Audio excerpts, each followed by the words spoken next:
Hey everyone, this is Patrick, and it is time once again for another edition of Heavy Therapy. This is a collection update, and we are listening to the band RGRESS. This is their 2021 debut full-length album called A World of Concern. This came out on Life After Death, and yeah, I recently picked up a new shirt, so I've been in the mood to play this tape, this album at least. RGRESS are a band from Montreal. They play progressive death grind slash grindcore, similar to another Canadian band, Wake, although Wake are from Alberta. But yeah, aggressive,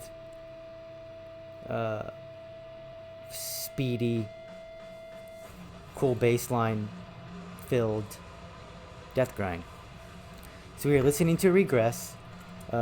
This album is still available, I believe, on Life After Death. I think there might even be there's a CD version at this point.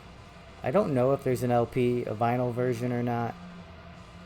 I like the lyrical content, the socio-political content of the album. So yeah, we'll be listening to RGRESS. This is A World of Concern. I'm pretty sure I've showed it before. I did a review of it actually, so I know I've showed it before. So let's show you some of my new pickups. Let's start with an album that I found at a local record store. Pretty cool. I don't remember seeing it before. It's not super rare, but I just don't remember seeing it before, but I might have.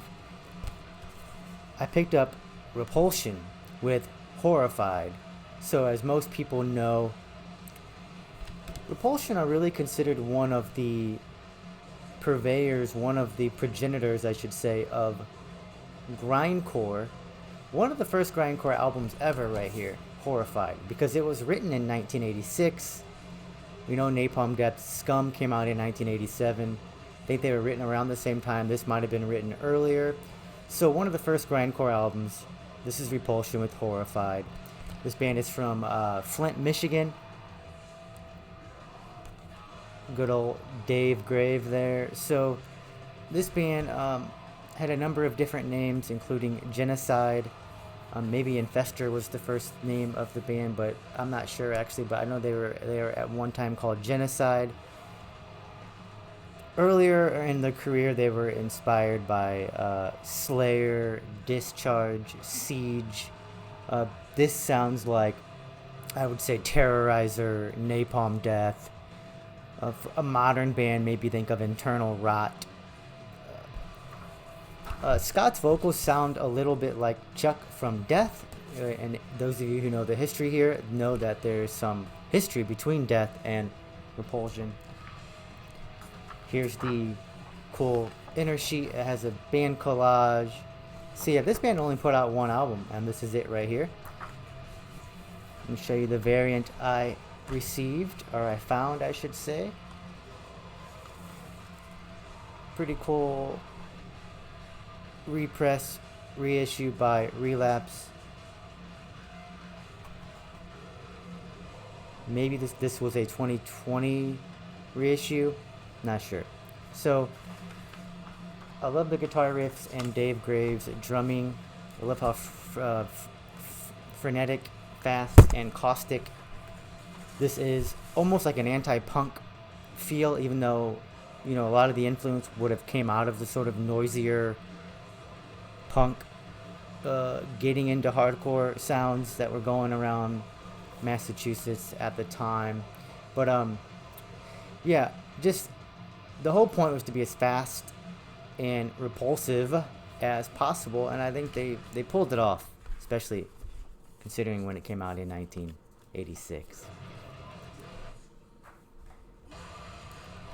Alright, so that was Repulsion, Horrified, and pretty cool pickup. Again, I found it at a local store.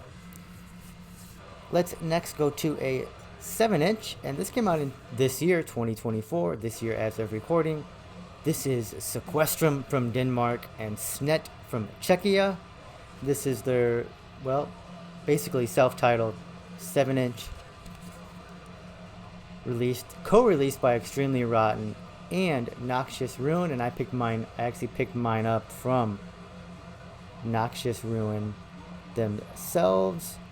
Really cool label and distro. So yeah, Sequestrum features members of David from Undergang and Frenolith, Soren from Chaosian, Snet, well, they're not from Denmark, so they have an entirely different lineup. They are from Czechia, like I said. Overall, this is 5 tracks, almost 13 minutes of music. Sequestrum play a really cool, gore grind, death doom style mixed together. A little bit of a death and roll, at least on their previous releases. I don't hear a lot of death and roll in this. Just, Autopsy comes to mind. Really early Carcass comes to mind. Snet is a more of a Snet, I think, of maybe a little bit punkier, a little bit faster sound. Snet play a death metal. So here you go. I got here's the inner sheet. I always like when 7 inches give you more than just the vinyl. And it also came with a cool print here. Cool art print. It actually shows up quite well on camera. And then this side has a cool sort of lithographic type deal. Sequestrum, Snet, killer logos, killer underground, death metal, death grind, gore grind stuff. You can pick mine up from Noxious Ruin. Next up is a release that came out last year. They play a sound that I don't typically enjoy, especially right now in my life, but I really like this album. So this is View from the Soyuz, Immaculate. It's a 2023 EP. Trying to get it to focus. There it is. So this is a melodic death metal / hardcore band from Japan. This is their second EP. So melodic death metal plus hardcore, we typically call that metalcore, right? And yeah, this is a bit of a nostalgic listen for me. I didn't like a lot of mid-2000s metalcore, but this does bring me back to some of the bands that I liked from that era, such as Unearth.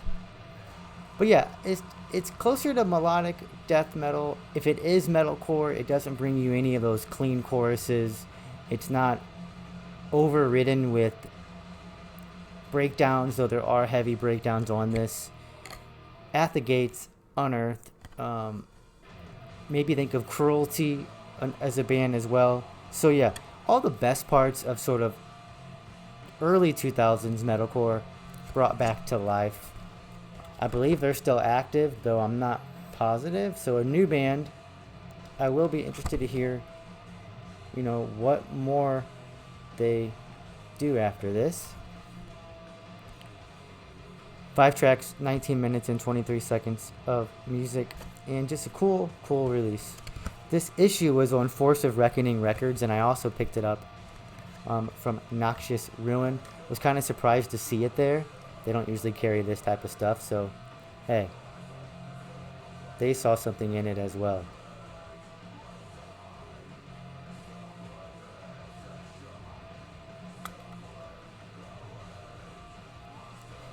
So yeah, if you're at all interested in what I just said, melodic deathcore / hardcore, done in a modern way, but paying homage to the early scene, check out Voy from the Soyuz from Japan. The Soyuz, by the way, I think it's like a satellite system that the Soviets put up, and now I think the Russians still basically manage or govern.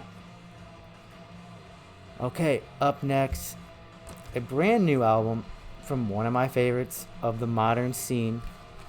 Oh yeah, Witch Vomit with Funeral Sanctum. Came out in $20 spin. 10 tracks, 30 minutes, 32 seconds of music. Amazing cover art once again from Matt Steiker, my favorite artist right now putting out death metal cover art. There's the band. They've had this lineup, I believe, since 2019, 2020. We have Tempter on lead guitars and vocals, CL on guitars, JG on bass, and Filth on drums. So there's also a really big ass poster that came with it, the album cover on it, which is really cool looking. I'm not gonna pull it out. I will show you the vinyl variant.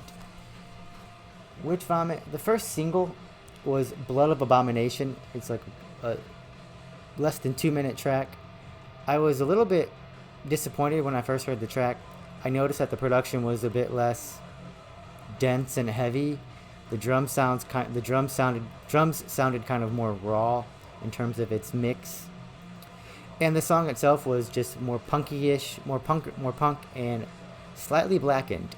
And I saw the cover art, and the cover art reminded me of Sacramentum, and I realized they might be going blackened here. Overall, though, this basically still sounds like Witch Vomit with a bit more melody and a bit more black metal influence. But really solid stuff. Here's the variant that I have. White and blue merge. I really like side B here with the more blue, shiny blue coming through. But yeah, Witch Vomit is sort of the Pacific Northwest version of Undergang, in my opinion. Other bands that come to mind are Cerebral Rot, especially in the vocals. Sacramentum on this album for sure. Dissection, Autopsy, and I hear a lot of Neck Rot too. Track 6, Black Wings of Desolation, is my favorite track, I think. Track 7 is their most melodic track, but also the track that calls to mind their previous stuff the most, in my opinion. In Darkened Spirits is like a 1-minute long death grind song. Heavy, groovy. They still have all those moments that you like that Witch Vomit bring you. Definitely can headbang to this album. The more I listen, I don't think it is my favorite Witch Vomit album, but it's neck and neck. All their stuff is very strong. I would love to see this band live. Witch Vomit, Funeral Sanctum. Check that out. $20 spin is killing it, as we all know, in 2024. Okay, so my final album to show you all is this band right here. This is Domcraft with Flood. Domcraft are from Stockholm, Sweden, and as the aesthetic might suggest, this is like a really cool artwork there. This band plays stoner doom, sludge, heavy psych, that kind of music. This is their second LP. They have 4 LPs, including one that came out in 2023. They are a 3-piece. On this Flood, they give you 7 tracks and almost 42 minutes of music. My favorite song is the last song, Dead Eyes, Red Skies.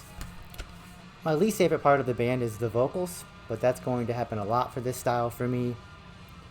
I prefer Elder, which sounds a bit more like Ozzy Osbourne. But so Domcraft, they sound like Pallbearer, Inter Arma, High on Fire a little bit, and also the band Elder, which I just mentioned. If you are at all interested in stoner doom, heavy psych, sludgy, this is on the Metal Archives, so they do consider it metal. I probably consider it metal as well. That's why I said it was like a, doom metal. But I could see if you just think this is basically a heavy psych stoner rock album, but heavy enough to be metal in my opinion. Shot of the band, and this color is like a teal. I'm terrible at colors.